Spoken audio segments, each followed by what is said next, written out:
from Worrier to Warrior, investing her way. Today I'm going to talk to you about a deal that involved a subject to transaction and owner financing, where we got so light into the deal and we got phenomenal returns getting out. This is the power of leverage. I'm going to go ahead and roll the credits and I will be back to tell you more. Guys, so we've done some really cool deals in the past, so I wanted to talk about a few of them today, just so you can start to understand the power of leverage when you do deals with subject to transactions and owner financing. Because when you can get creative with your financing and get in as light as possible into a deal, number one, you can do more deals because you're spreading your cash into different deals. And number two, your return on investment is phenomenal when you can put these kinds of deals together using subject to and owner financing. So this was kind of a unique deal because it involved a little bit of both. We did subject to and we did owner financing and we did a little bit of cash. So here are the numbers. This house was a 3-bedroom, 2-bath, really nice home, had a 2-car carport, beautiful little neighborhood. It was a desirable neighborhood.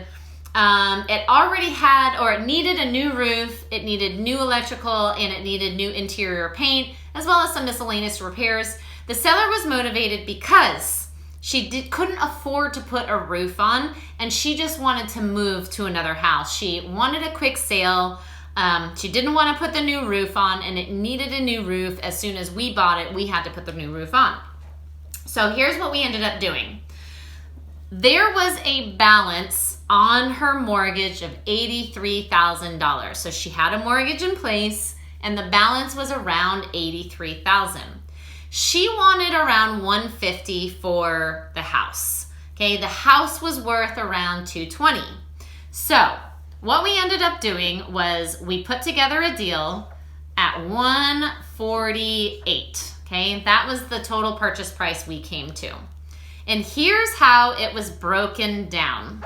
Okay, that $83,000 mortgage stayed in place in her name. So we took ownership of the property subject to the existing mortgage. So the mortgage of $83,000 stayed in her name. That was the balance. And we simply started making payments towards the mortgage. We also gave her a $60,000 second mortgage, okay, and that was her equity. So she actually carried a note for us, and it was a second mortgage on the home, and it was part of her equity. We also gave her $5,000 cash at closing so she could move. Okay, so $83,000 we did not have to find because that was already in place as an existing mortgage. That stayed in her name. We simply just took over the mortgage payments. She held a note for her equity in the amount of $60,000, and we did a second mortgage on the property. She also received $5,000 at closing. So if you total all of this up, it equaled $148,000. So all we had to do to bring to closing was $5,000 to get into this deal. All right, so our plan, we told her that we would pay that second mortgage to her within, I think it was 2 years or 2.5 years. She wanted that mortgage, she wanted the cash back to her in 2.5 years. So what we ended up doing was we ended up renting this house to a tenant. So we cash flowed it, and then we ended up selling the property after we put the roof on and did the electrical and the miscellaneous repairs. So we ended up putting $15,000 of repairs into the property. We ended up selling it. I'm gonna make some room here. Well, let me just finish here. We ended up selling it for $225,000, 24 months later, okay? But over that 24 month period of time, we also made $12,000 of cash flow. So I believe the mortgage was only around $800 a month, and we were cash flowing it around $500 a month on this when we were renting it.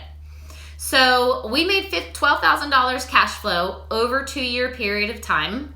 We put, let's see how much we ended up all in for. With the repairs that we put in, we were into it for $148,000, which was the purchase price, plus $15,000 in repairs.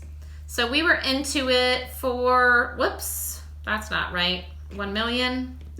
No, I forgot to clear my calculator. 148 plus 15.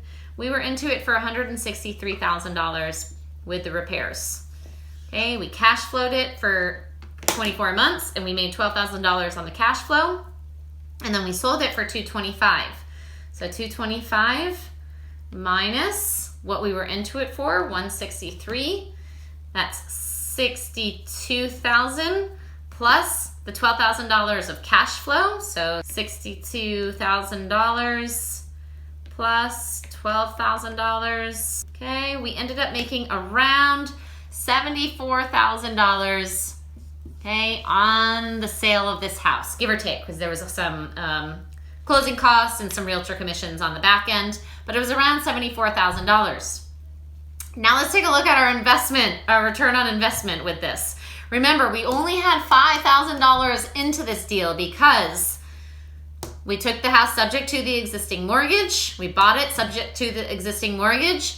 Her equity she held on to in the form of a note, so she owner financed part of it for us. We only had to give her $5,000 cash at closing, and we put $15,000 into it pretty much as soon as we bought it because it needed a new roof, it was leaking, and we wanted to make it safe for the tenant, so we also updated the electrical and did the paint.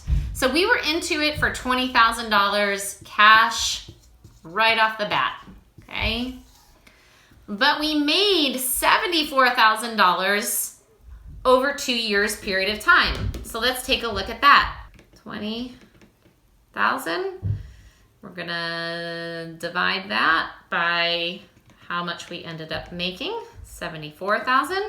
And we're at 27% return on investment. Okay? Okay, so we're at 27% return on investment. And the best part, you guys, we held on to this house for 2 years. So we actually got long-term capital gains on the sale of the house. Okay, so we got better tax benefits when we sold this house versus flipping it. Excellent deal, okay? Awesome return on investment. Little cash into it.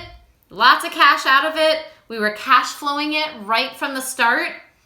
Any one of you could put this deal together. Now, some of you might be saying, well, I don't have $20,000 worth of cash. That's fine. If you don't have $20,000 of cash to put it into a deal, you might partner with someone on this who has the cash to put into the deal, and then you split it. And it's still an awesome return for someone who wants to do this deal, okay? That's it for today, guys. If you or anyone you know has a house that they need to sell, please contact me at carriebuysHouses.com. All my contact information is there. We do joint venture on these kinds of deals. So if you have a deal, you're not quite sure how to put it together, or you don't have the cash to fund it, all my contact information, again, is at carriebuysHouses.com. I will see you guys on the next video. And remember, you are only one deal away.